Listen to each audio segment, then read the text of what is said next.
All right, coaches, so not at the gym today, but got some equipment here for tomorrow's power output development session. So when we're doing this, we want to do the kettlebell swing and the box jump different than they would do them in a workout.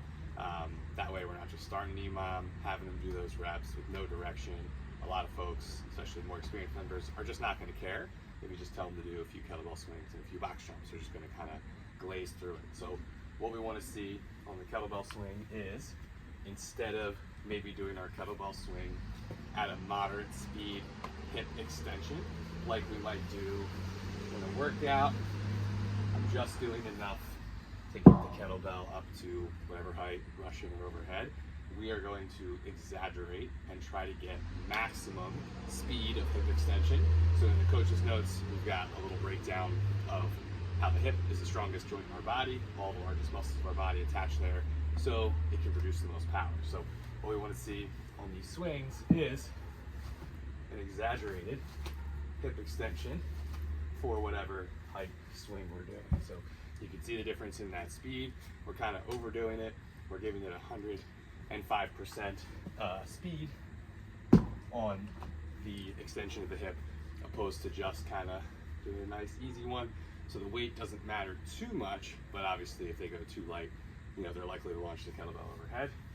On the box jump, this is not an opportunity for ego box jumping. We do not want to see max height box jumping here.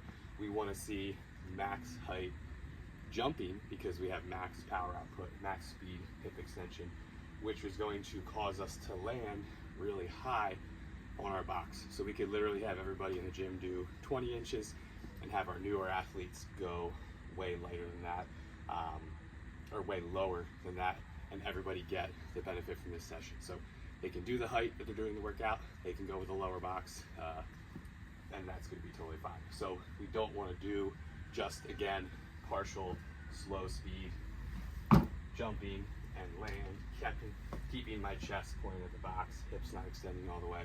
We're looking to take that loading position to a maximally extended hip, and we're not shooting the hip forward. We want to send that effort up. So that last rep was slow, short of hip extension. So now I'm going to fully extend my hip, send my energy up towards the ceiling.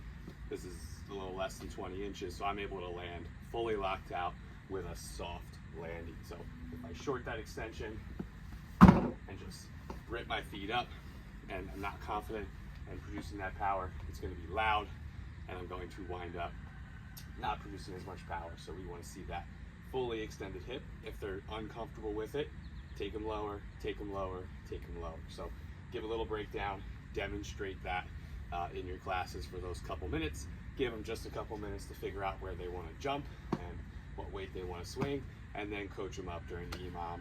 Change weights, change people's box heights mid-EMOM if they need it, to make sure that they're not scared and jumping super low. Put them on one 10-pound plate if you need to, all the way up to landing locked out on 30-inch boxes.